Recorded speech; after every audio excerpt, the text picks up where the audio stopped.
आपण अमरावतीमध्ये जाऊया, त्या ठिकाणी भीम आर्मीचे प्रमुख चंद्रशेखर आझाद बोलतायत। जय भीम। अभी 30 मिनट तुम सिर्फ मेरे को सुनेगा तो कोई नारा नहीं। अभी जो मैं कहने वाला उसको ध्यान से सुनना। इन्होंने लगातार 3 दिन मुझे बंद रखा, नजरबंद। इन्होंने मेरी 3 सभा कैंसिल किया, लेकिन अब मैं पहली सभा में और उस जगह आया जहां मेरा बाप पहले आया था एक सभा करने के लिए, साहब श्री काशीराम। अभी मैं अपनी बात की शुरुआत करूंगा। उससे पहले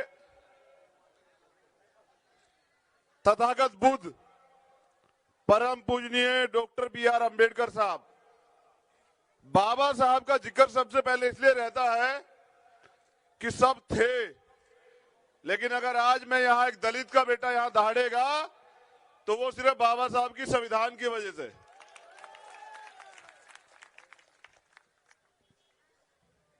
ज्योतिबा फूले साहब, साहू जी महाराज, छत्रपति महाराज, टीपू सुल्तान, डॉक्टर फरीदी,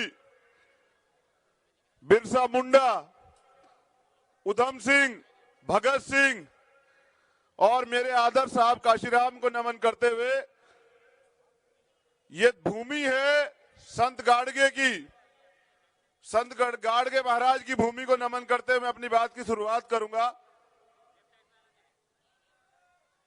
अभी मुझे पता है तुम लोगों को देखने में बड़ी प्रॉब्लम होगा, लेकिन अभी शांत रहना। अभी आवाज वहीं तक आ रही है ना, आखिरी तक? वहां वाले हाथ उठा के बताओ आवाज आ रही है नहीं आ रही है? तो महाराष्ट्र की पूरी प्रदेश कमेटी, जिनके नेतृत्व में ये भव्य प्रोग्राम हो रहा है, हमारी ताकत का एहसास कराया गया पूरे महाराष्ट्र को, और मेरे लाइव के जरिए पूरी दुनिया आप लोगों को देख रही है कि इन्होंने नजर बंद किया और आपने अमरावती बंद किया। अभी अगर इतने लोग रोड पे आए ना तो सब कुछ बंद हो जाएगा। लेकिन हंगामा खड़ा करना मकसद नहीं है हमारा। हम तो सिर्फ हक मांगता, और वो हक जो बाबा साहब 1950 में संविधान लिख के हमें देके गए। लेकिन जैसे मेरे भाई सुभान ने बताया कि बाबा साहब ने कहा संविधान कितना भी अच्छा हो, अगर उसे चलाने वाले हाथ उनकी नीयत बुरी होगी तो अंततः वो संविधान गलत ही साबित होगा। और अगर संविधान कितना बुरा हो, उसे चलाने वाले हाथ अच्छे हो, भाई सुभान जैसे, उनकी नीति अशोक कामले जैसी हो, मनीष साठे जैसी हो, और बाबा साहब और साहब काशीराम और हमारे बहुजन महापुरुषों जैसी हो, तो वो संविधान अंततः अच्छा ही साबित होगा, क्योंकि हम बुद्ध का शासन चाहते हैं। अभी सुन लो, मीडिया के लोग भी आए, मैं उनका भी धन्यवाद करता हूं कि इस तानाशाही सरकार के आगे लगातार 5 दिन से वो पीड़ित शोषित वंचित समाज की आवाज को उठा रहे हैं। तो हम शासन कैसा चाहते हैं सुन लो, जिसमें शिक्षा, चिकित्सा और न्याय फ्री हो।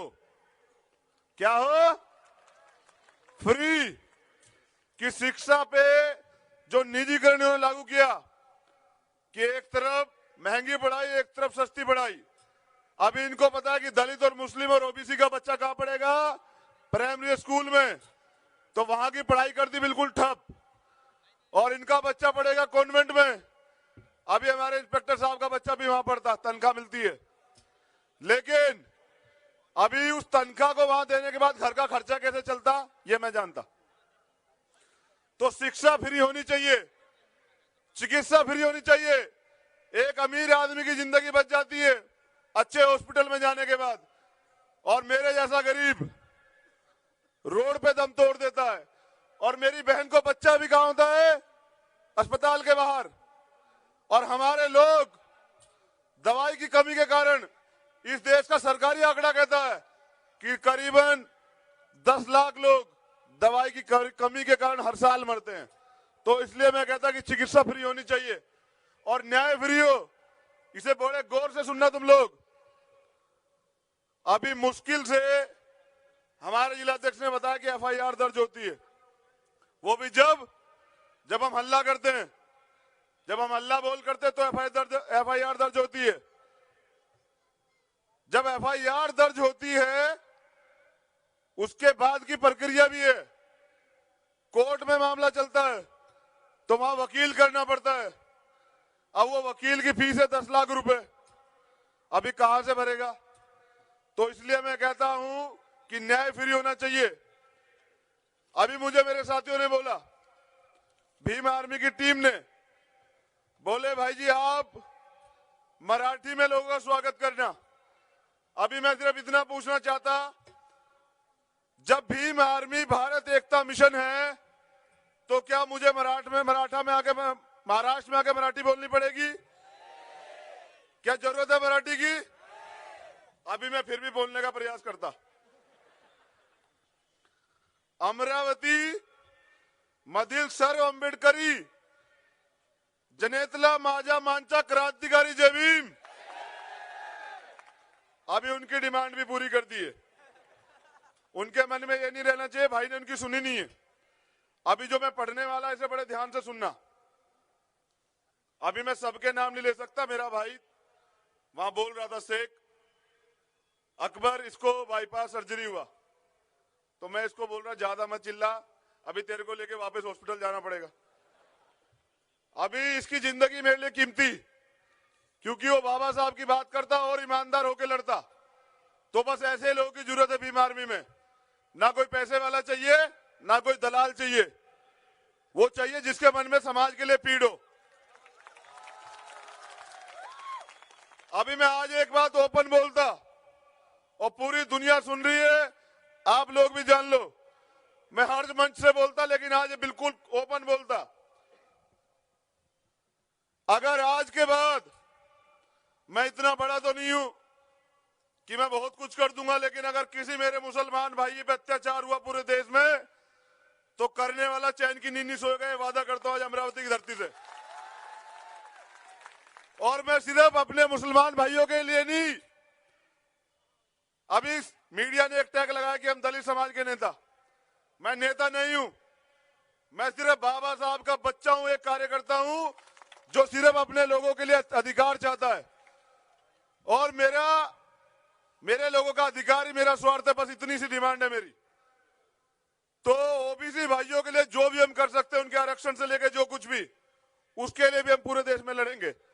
लेकिन मैं अमरावती आया, मैं कुछ एक्सपीरियंस आप लोग शेयर करता।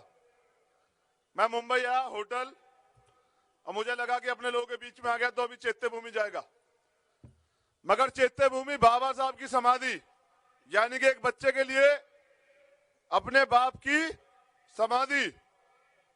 आप लोग क्या बोलते हो शेख भाई? कबर।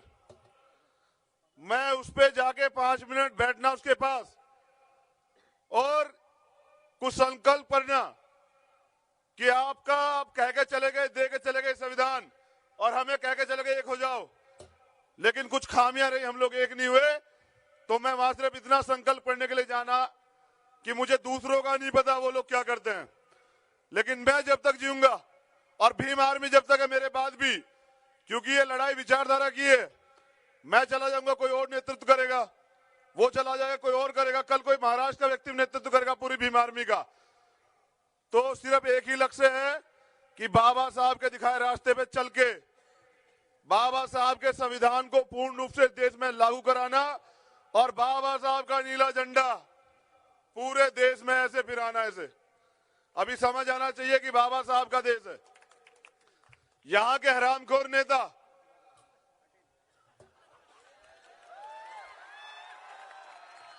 मैं पूरे देश की बात करता, सिर्फ महाराष्ट्र के मत सोचना। वो यहां से बाहर जाते पता क्या कहते कि हम बुद्ध के देश से आए।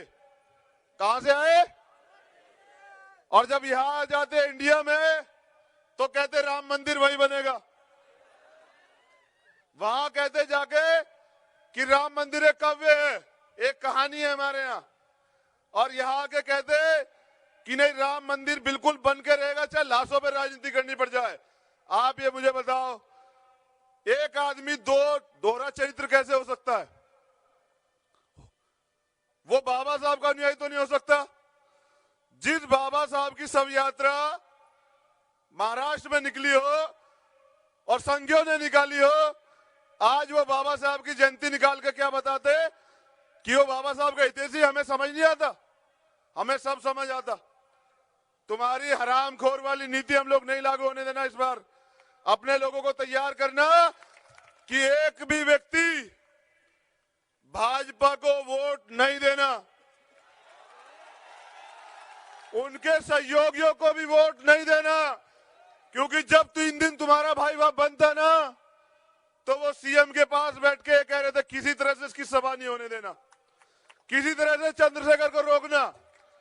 अभी ये देश तुम्हारे बाप के उससे नहीं चलता है, संविधान से चलता है।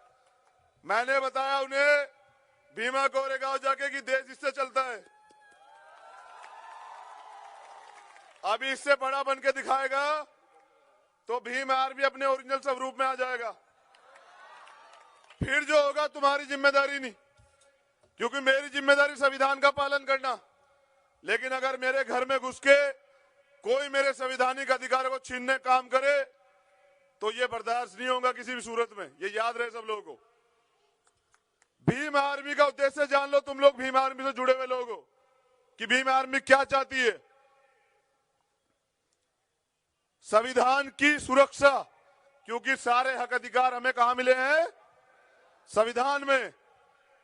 उसे पूर्ण रूप से देश में लागू कराना कि जो कुछ उसमें हमें मिला है, एससी, एसटी, ओबीसी, माइनॉरिटी के लोगों को, मुस्लिम भाइयों को, हमारी पूरी बहनों को, ट्रांसजेंडरों को, वो लागू होना चाहिए। अपने लोगों पर अत्याचार करने वालों को उनकी सही जगह भेजना। जहां मुझे 16 महीने रखा और इसको भी रखा, अकबर को, वहीं भेजना उन्हें जो हमारे लोगों पे अत्याचार करेगा। सबसे जरूरी बात, बाबा साहब ने 3 नारे दिए, शिक्षित बनो, संगठित रहो और संघर्ष करो। तो लोगों को संघर्ष के प्रति प्रेरित करना, क्योंकि बाबा साहब ने कहा कि अत्याचार करने वाले से अत्याचार सहने वाला ज्यादा दोषी होता है। तो बाबा साहब के बच्चे बाबा साहब की बात को मानते हैं ना? तो बाबा साहब ने जो कहा उसे मानोगे ना? अत्याचार नहीं सहोगे ना? अभी हिंदी समझ में आता सबको? जिसको नहीं समझ में आता वो हाथ उठा लेना एक बार। अभी आता हिंदी समझ में? मैं बहुत तेज बोलता, लेकिन आज बहुत आराम आराम से बोलता कि तुम्हें समझ आ जाए। मैं ये भी वादा करता कि अगली बार आऊंगा मराठी सीख के आऊंगा और प्रयास करूंगा सुभान भाई की तरह मराठी में वो सुनाऊं तुम्हें कविताएं। पाखंडवाद से मुक्ति, जैसे बाबा साहब ने बताया कि हम पाखंडवाद को स्वीकार नहीं करेंगे, धर्म के चक्कर में अपने लोगों को नहीं मरने देंगे। और जब से भीम आर्मी बनी है, आप इतिहास उठा के देख लो, हमने कहीं भी दलित और मुसलमानों को आपस में नहीं झगड़ने दिया। और जहां इन्होंने झगड़ाने का प्रयास किया, वहीं जाके अयोध्या में मैंने फिर इनको संविधान दिखाया। मैंने बताया कि देश तो संविधान से चलेगा। पुलिस के लोग यहाँ हैं, अभी यूपी में जो मर्जी देखता इनको पीट देता, सरकार भाजपा की वहां है। मैंने उन्हें भी कहा घबराओ मत, जब बाबा साहब के बच्चों की सरकार आएगी, हम अम्बेडकरवादी हैं, संविधान का पालन करते, तो आपकी सुरक्षा के लिए भी हम कुछ ना कुछ करेगा, जरूर करेगा। आपको पुलिस को डरने की जरूरत नहीं है। तो मैंने वहां के पुलिस वालों को बताया कि भैया आप अगर इन कुर्सियों पे बैठे हो तो वो सरकार की रहमत पे नहीं बैठे हो, आप इन कुर्सियों पे अगर बैठे हो तो संविधान की वजह से बैठे हो, बाबा साहब की वजह से बैठे हो। अगर तुम्हारे होते हुए भी हमारे लोगों पे उत्पीड़न हुआ और हमारे लोगों को यहां से पलायन करना पड़ा, तो तुम एक काम करो, ये खाकी उतार दो और खादी पहन लो, आमने सामना कर लो, तुम्हें बता देंगे तुम कितने पानी में और हम कितने पानी में। तो सरकार की एजेंटगिरी ना करे प्रशासन, मैं साफ बता रहा हूं।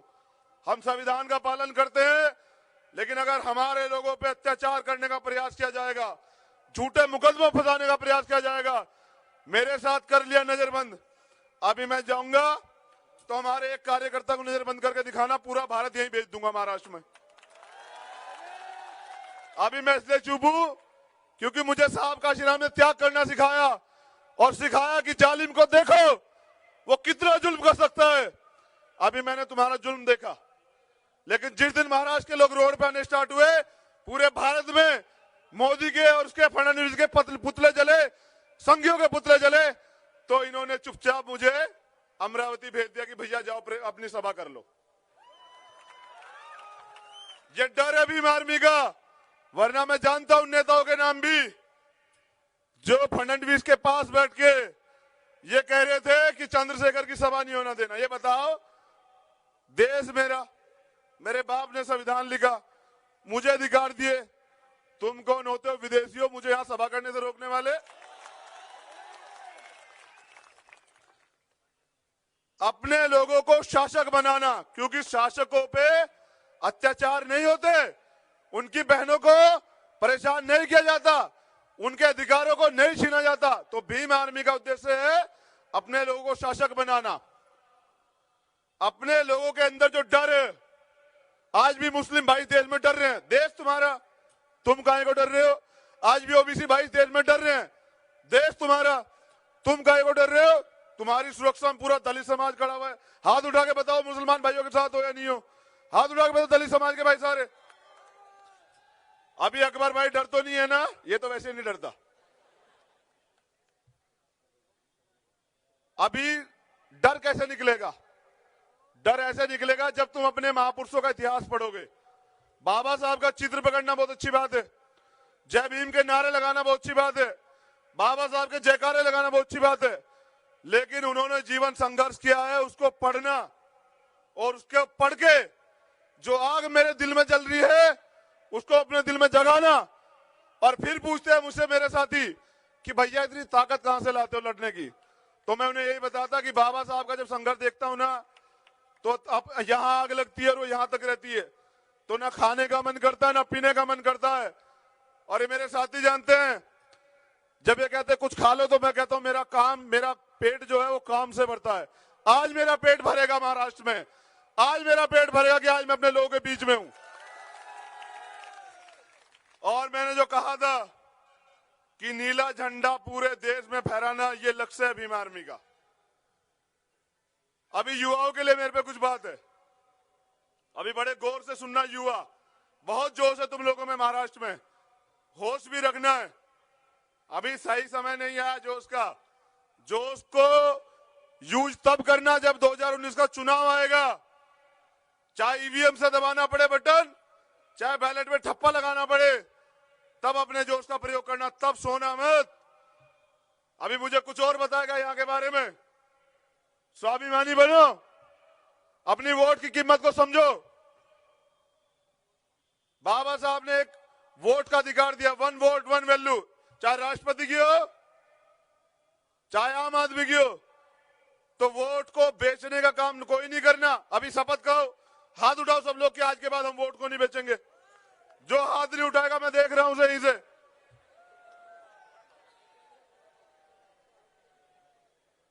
चलो अभी सही चल रहा है सब लोग, अभी सही चल रहा है सब चीज। देखो युवा सुन लो, हमें उस फील्ड में काम करना है ज्यादा जहां हमारा प्रतिनिधित्व कम है। जैसे महाराष्ट्र में तो मीडिया में हमारा प्रतिनिधित्व है, लेकिन पूरे देश में नहीं है। बड़ी बड़ी घटनाएं हो जाती है, जरा सी खबर चलती है। कितनी सी खबर चलती है? जरा सी। बड़े बड़े मामले हो जाते हैं, न्याय नहीं मिल रहा, तो न्यायपालिका पे कब्जा करना, मीडिया में कब्जा करना। और बाबा साहब की उंगली याद है ना, संसद पे जाके कब्जा करना। ये मैं चाहता हूं कि बाबा साहब के दिखाए रास्ते पे चलना। उसके लिए आपको लक्ष्य बनाना पड़ेगा और लक्ष्य बना के काम करना पड़ेगा, क्योंकि बिना उद्देश्य के कोई किया गया काम कभी सफल नहीं होता। अभी ताकत का प्रयोग सही दिशा में करोगे, पूरी फोर्स से करोगे एक बार में, तो अच्छे परिणाम आएंगे। टुकड़ों में करोगे तो बुरे परिणाम आएंगे। मैंने कल भी बताया था हिंगोली में, झाड़ू देखिए, झाड़ू झाड़ू देखिए सबने। अगर झाड़ू के तिनकों को अलग अलग कर दूं तो क्या बन जाता है? वो क्या बन जाता है? कचरा।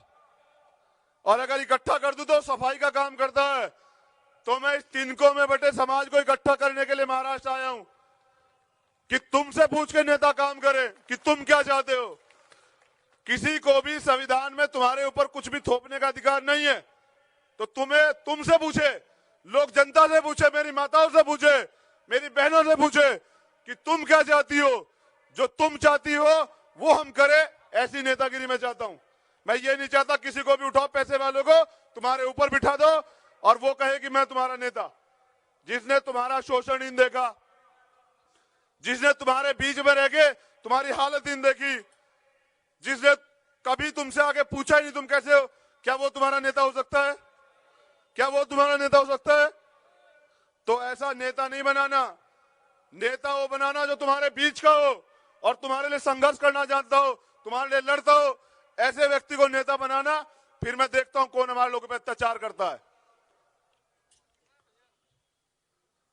बाबा साहब ने बहुत अच्छी बातें बताई। राजनीति में सब लोग बोलते हैं। अभी तुम इजाजत है तो मैं भी कुछ बोलूं? इजाजत है?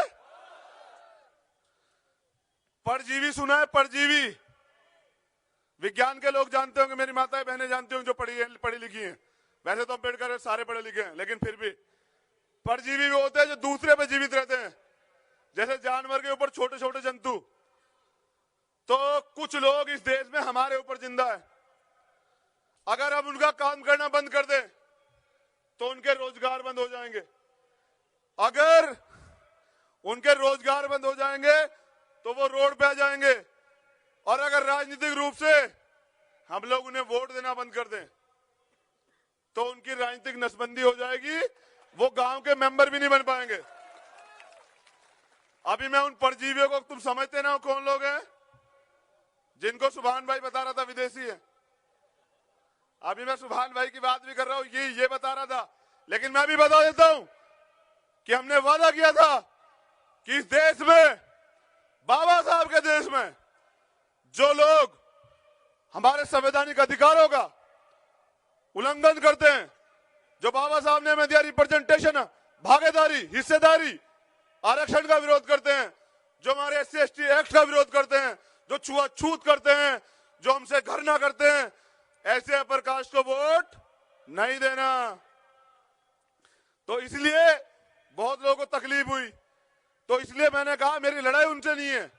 लेकिन तुम मुझे बताओ, जब तथागत बुद्ध ने कहा कि हमें बहुजन हिताय बहुजन सुखाय चाहिए, तो सर्वजन कहां से आया? सर्वजन से भला होना हमारा या बहुजन से भला होना? बुद्ध से भला होना या राम से भला होना? हाथ उठा के बताओ, किससे भला होना? तो बुद्ध ने ही तो कहा कि बहुजन हिताय बहुजन सुखाय। इस पे नारे भी बनाए मेरे बाप ने, जिन्होंने पहली सभाएं की थी, दूसरी उनके बेटे की है, कि जो बहुजन की बात करेगा, जो बहुजन की बात करेगा, जो बहुजन की बात करेगा, जो बहुजन की बात करेगा, और वोट हमारा राज तुम्हारा, वोट हमारा राज तुम्हारा। तो अगर जब तक इनकी समझ में नहीं आता, जब तक ये सब चीजें बंद नहीं करते, हमारे अधिकारों के साथ छेड़खानी बंद नहीं करते, तब तक इन्हें वोट ना दो। एक बार इनको बताओ कि बाबा साहब के बच्चे जब तुम्हें वोट देके तुम्हारी सरकारें बना सकते हैं, तो सिर्फ बहुजनों को वोट देके तुम्हें संसद और विधानसभाओं से बाहर भी खड़ा कर सकते हैं।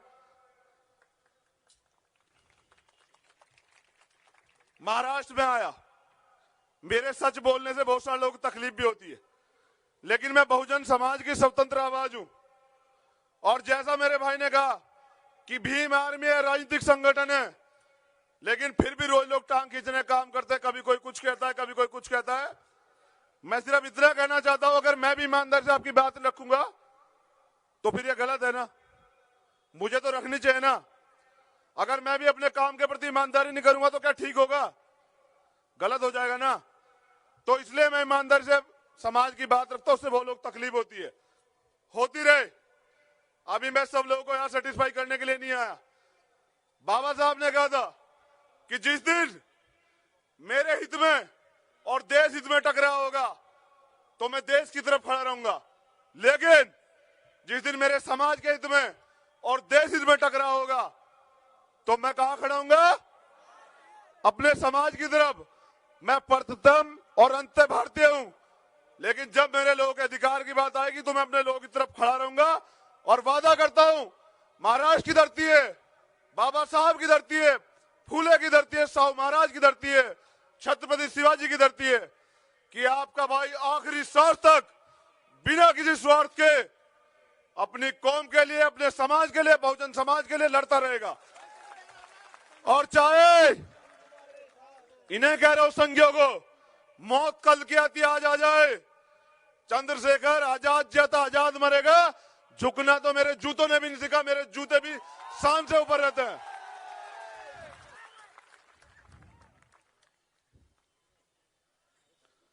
अभी एक सवाल है तुम सब लोगों से, 68 साल हो गए बाबा साहब का संविधान आए, क्या बाबा साहब का दिखाया रास्ते पे हम लोग चले? क्या बाबा साहब का सपना पूरा हुआ?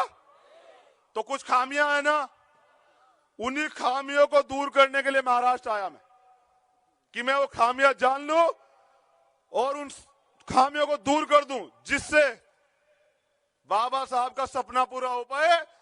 दिल्ली की गद्दी पे कौन सा झंडा? कौन सा झंडा? लाल पीला नहीं, कौन सा? नीला। लाल पीले से हमारा कोई वास्ता नहीं है। तख्त बदल दो, ताज बदल दो, बेईमानों का राज बदल दो, तख्त बदल दो, ताज बदल दो, बेईमानों का राज बदल दो। हम एक ही झंडा चाहते हैं, वो कौन सा? नीला। नीला झंडा लाल किले पे फहरेगा, उस दिन चैन से सोने का मजा आएगा इस देश में, उससे पहले नहीं आएगा। अभी कुछ लोग यहां भी हैं, महाराष्ट्र में बाबा साहब की बात करते हैं, बाबा साहब के जयकारे लगाते हैं, और मैंने बताया कि फडणवीस से कहते हैं कि इसको इसकी सभा में होने देना। तो तुम चिंता मत करो, मैं उनको कह रहा हूं कि तुम्हारी दुकानें बहुत जल्द बंद कर देगी बीमार में, घबराओ मत तुम लोग। अभी सबसे जरूरी बात, ये देश बाबा साहब का, पूरी दुनिया जानती है संविधान से चलता है, लेकिन नागपुर से जो एक नया संविधान लोगों ने बना रखा है, मनुस्मृति, ये कहते हैं कि देश उससे चलेगा, और इन्होंने 3 दिन बंद करके साबित भी किया कि देश उससे चल रहा है, प्रदेश ये। फिर पूरे देश ने के बहुजन ने हुंकार भरी और इनको बताया कि देश किससे चलेगा? संविधान से। तो ये लड़ाई जारी है। अब इस लड़ाई की जिम्मेदारी तुम्हारी है कि 2019 में अगर ये भाजपा वापसी करके आई और तुम टुकड़ों में बट रहे तो पता क्या होगा? संविधान नहीं रहेगा, और संविधान नहीं रहेगा तो मेरा तुम्हारा वजूद नहीं रहेगा। तो जितनी जिम्मेदारी मेरी उतनी तुम्हारी भी है। ये लड़ाई इस बार 2019 की संविधान और मनुस्मृति के बीच में से, इसमें जीत किसकी होगी ये भी तुम्हें तय करना है। अभी हाथ उठा के बताओ, जीत किसकी होगी? अभी तुम देर से उठा था मुल्ला जी हाथ, मैं देख रहा हूं, मैं तुम्हें ही देख रहा हूं, देर से उठा रहे हो। अभी तुम ही बताओ जीत किसकी होगी? हाँ, दिल खुश कर दिया मेरे भाई ने। अभी देखो, दो मुंहे सांपों का रूप देखो तुम। 3 तलाक पे मुस्लिम भाइयों को कहते हैं, रोज चिल्लाते हैं, महिला अधिकारों की बात कर रहे हैं, महिला अधिकारों की बात कर रहे हैं, महिलाओं को उत्पीड़न हो रहा है इस्लाम में। अभी सबरीमाला में आरएसएस के गुंडे, बजरंग दल के गुंडे, भाजपा के गुंडे हमारी हिंदू बहनों को मंदिर में जाने से रोक रहे हैं। जिस कोख से पैदा होते हैं उस महिला को गलत बताते हैं। अब तुम बताओ, ये जब हिंदू बहनों का भला नहीं कर सकते, क्या मुस्लिम बहनों का भला कर देंगे? तो इनकी नीति से हम लोग तो वाकिफ हैं, आप लोगों को भी वाकिफ रहना है कि ये अपने सगे भाइयों की लाश बिछा के भी राजनीति कर सकते हैं। ये मोदी की तरह ऐसा भी कर सकते हैं कि भाइयों दलितों को मत मारो, मुझे मार लो। प्रधानमंत्री हो के बात कहता है, शर्म नहीं आती? अभी मैं कहता अभी तो मैं जोड़ रहा हूं अपने लोगों को, सामाजिक क्रांति कर रहा हूं। अभी तुम मेरे भाइयों को मार के दिखाओ, मैं तुम्हारा इलाज करूंगा। मैं ये नहीं कहूंगा कि मुझे मार लो। क्यों मार लो? बाबा साहब ने संविधान दिया, उसमें मुझे सेल्फ डिफेंस का अधिकार दिया। अगर मैं गलत बोल रहा हूं तो मेरे ऊपर मुकदमा कर दो, और तुम्हारे में दम है तो महाराष्ट्र की जेल में भेज के दिखाओ। ये याद रखना, जेल तो क्रांतिकारियों का गहना होती है। तुमने 1 घंटे को रेस्ट किया था, पतलून गीली हो गई थी पूरी आरएसएस की।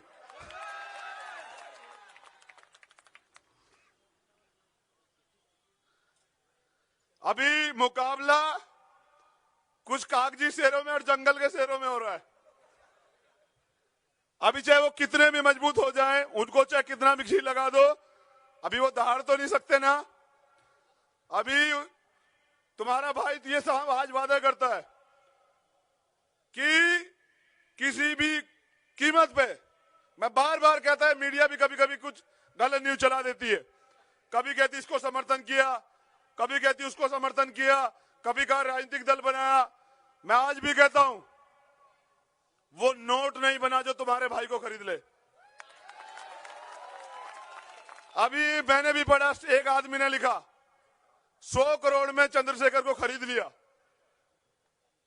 अभी तुम ये बताओ, अगर मैं एक आवाज लगा के कहूं ना पूरे देश से कि 100 करोड़ रुपए चाहिए, तो एक दिन में मेरे अकाउंट में होगा। मैं 100 करोड़ में बिकने वाला हूं क्या? बाबा साहब का बच्चा बिकने वाला है क्या? तो मुझे रोज रोज नहीं कहना, मगर मैं आज महाराष्ट्र में कह रहा हूं, याद रखना, ये गुमराह करेंगे, ये जाति के नाम पे भी मेरे ऊपर आरोप लगाएंगे, लेकिन आपका भाई कट सकता है, झुकेगा नहीं। और अपने लोगों के लिए एक नहीं 1000 बार कटना पड़े, काटना पड़े, जारी रहेगा। भीमा कोरेगा चाहे रोज होता रहे, कोई फर्क नहीं पड़ता हमें। सुभान भाई ने कहा 16 साल रह गया। मैं आज कहता हूं, तुम आज बहुजनों का शासन ला दो, 16 साल नहीं, सारी उम्र। अगर जेल में रहना पसंद करेगा तुम्हारा भाई, जेल से बाहर आने के लिए कह दूं तो मुंह से कटवा देना अपने भाई की। आज वादा कर रहा हूं, तुम आज वादा करो कि बहुजनों का शासन लाओगे, सारी उम्र जेल में रहने को तैयार हूं, लेकिन झुकना पसंद नहीं करूंगा। लेकिन कुछ जिम्मेदारी तुम्हारी बनती है, तुम्हें भी तैयार रहना है। जो तोड़ने का काम करेंगे उनको जवाब देना कि कुछ भी हो सकता है, उनका भाई बिक नहीं सकता, ना उसके जमीन को कोई खरीद सकता है। इस बार नोट वालों पे वोट वाले भारी पड़ने चाहिए 2019 में, यह भी वादा तुम्हें मुझे करना पड़ेगा। कौन है नोट वाले? वो जो पूंजीपति लोग हैं, बहुजन समाज के लोग वोट वाले। 85% में बहुत वोट है।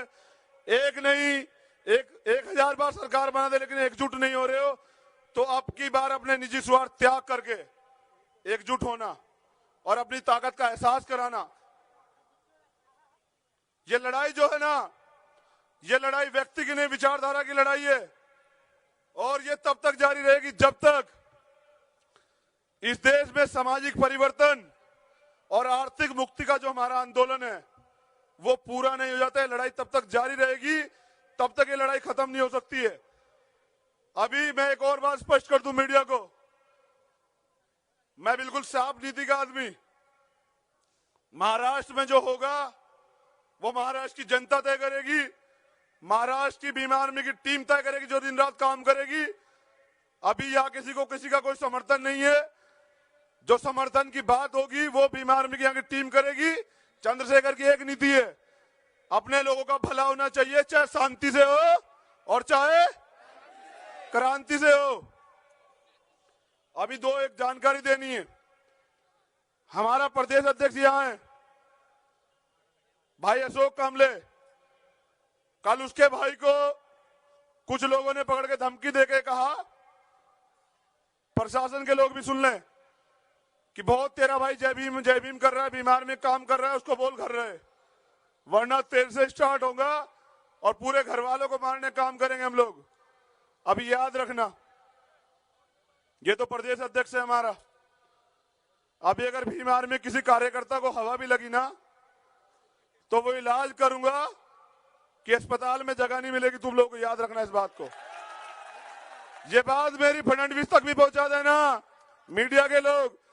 अगर मेरे किसी आम कार्यकर्ता पे भी या मेरे किसी बहुजन समाज के भाई पे भी अत्याचार हुआ, तो भीम आर्मी को कमजोर मत आंकना, पूरे देश में काम करती है। हम जब 2 अप्रैल को भारत बंद कर सकते हैं तो भारत चला भी सकते हैं, और जिस दिन चाहे उस दिन भारत बंद कर सकते हैं। हमें संविधान के सम्मान में रहने दो। ये वो जगह है जहां साहब काशीराम का आखिरी भाषण हुआ था, और मेरा पहला है महाराष्ट्र में। अभी कल क्या होगा, मैं यहां कितनी बार आऊंगा, ये महाराष्ट्र के लोग तय करेंगे। लेकिन जो मैंने कहा, इस धरती को नमन करने के लिए आया था और इसे नमन कर रहा हूं और करता रहूंगा। अभी 2 मांग भीम आर्मी ने उठाई थी, यहां सुन लीजिए। पुणे में बड़ू गांव है, यहां के गोविंद गणपत महार, इनका स्मारक सरकार को बनाने के लिए हम लोगों ने कहा था। अगर ये नहीं बनाएंगे तो फिर हमें बनाना पड़ेगा। तो इसलिए मेरा सरकार को निवेदन है कि अपने आप बना दो। हम बनाने लगे तो ईंट घर से लेके जाएंगे, फिर बना देंगे। अभी उत्तर प्रदेश की जो भाजपा सरकार है, वहां का जो मुख्यमंत्री है ढोंगी। अभी मैं बताता ढोंगी क्यों है। ढोंगी इसलिए है, उसने कल ट्वीट किया कि हमारी साल को 2 साल पूरे हो गए, हमारी सरकार को कोई दंगा नहीं हुआ। अभी तुमने एक दंगा कराया तो चंद्रशेखर पैदा हो गया, अभी 1-2 और कराओ तो और 2-4 लोग पैदा हो जाएंगे, तुम्हें जल्दी ठीक कर देंगे, घबराओ मत। ठीक है, दंगों के दम पे राजनीति करने वाले लोग, झूठ बोलने वाले लोग, गाय के नाम पे मेरे मुस्लिम भाइयों को मारने वाले लोग। अभी यार मानवता है, बुद्ध है, आराम से जीने दो ना।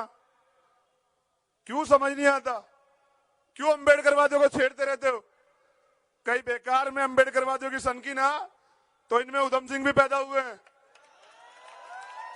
इनमें वो मेरा खून, जिनका मैं खून हूं यहां, वो भीमा कोरेगांव आज भी जिंदा है। अभी मेरे को घर घर जाके बताना पड़ेगा, इनको मत छेड़ो ज्यादा। समझ में आ जाएगा सरकार के आज के बाद। ये लोग मुझे बार बार पूछते थे, चंद्रशेखर ऐसा क्या बोलता है कि रैली की परमिशन नहीं, चंद्रशेखर ऐसा क्या बोलता है। चंद्रशेखर सिर्फ इतना बोलता है कि ये देश संविधान से चलेगा, और तुम्हें समझ आना चाहिए कि तुम जिन कुर्सियों बैठे हो वो भी संविधान की वजह से बैठे हो। अभी ज्यादा 3-5 करेगा तो बहुत जल्दी तुम्हारे नीचे से कुर्सी खींच लेंगे हम लोग, ज्यादा नहीं दिखाना। एक और आंदोलन किया था भीम आर्मी ने, कुछ लोगों ने उनका विरोध भी करा और बेवकूफ बताया उनको। दादर रेलवे स्टेशन है ना, अगर उसका नाम बाबा साहब अंबेडकर चैत्यभूमि टर्मिनल होगा तो वो अच्छा है बुरा है? पूरे देश दुनिया को पता लगेगा ना। तो कुछ लोगों ने कहा नहीं वो गलत है। अभी भीम आर्मी प्रमुख कहता कि वो सही है, उस आंदोलन को हम करेंगे भी, और ये भी वादा कर रहा हूं करा के भी रहेंगे। बाबा साहब से जुड़ी हुई कोई भी धरोहर, मां सावित्रीबाई फुले से जुड़ी हुई कोई धरोहर, मां जीजाबाई से जुड़ी हुई कोई भी धरोहर, राष्ट्रपिता ज्योतिबा फुले से जुड़ी हुई कोई धरोहर, छत्रपति शिवाजी, छत्रपति साहूजी महाराज, संत गाडगे महाराज, बिरसा मुंडा, पेरियर साहब, ऐसी किसी भी विचारधारा से जुड़ी बहुजन मूवमेंट और उनकी धरोहरों को जब समय आएगा ना, बहुजनों की सरकार आएगी तो राष्ट्रीय स्मारक बनाया जाएगा, और पूरे देश में किसी चीज की सुरक्षा व्यवस्था हो ना हो उनके लिए पूरी व्यवस्था की जाएगी। ये वादा आज मैं महाराष्ट्र से करके जा रहा हूं। अभी आखिरी बात जो मेरी तरफ से सब लोगों के लिए, शिक्षित बनो, संगठित रहो, संघर्ष करो, समझ आया ना। बाबा साहब ने संविधान पढ़ने को कहा था, संविधान पढ़ना है, और उसमें जो अधिकार दिए हैं अपने 8वीं के बच्चे, जब बच्चा 8वीं में आ जाए तब से पढ़ाने उसे कि जब वो मेरे जैसा हो जाए, वकील बने, तो उसे सब कुछ जान गो कि उसको क्या मिला हुआ है संविधान में। लेकिन अभी 2 नारे और जोड़ना। पहला, स्वाभिमानी बनो। क्या बनो? और दूसरा, युवाओं के लिए सिर्फ त्याग दिखाओ, समर्पित बनो, समर्पित। निजी हित के लिए बहुजन समाज की जो मूवमेंट है, बाबा साहब की जो मूवमेंट है, बाबा साहब का जो दिखा हुआ एकता का रास्ता है, उसको तोड़ने का काम नहीं होना चाहिए।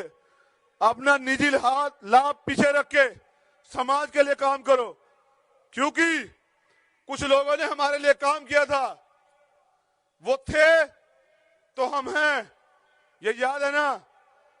मैं भीमा कोरेगांव आया, जो प्यार मुझे मिला, नींद नहीं आई पूरी रात। फिर मैंने तय किया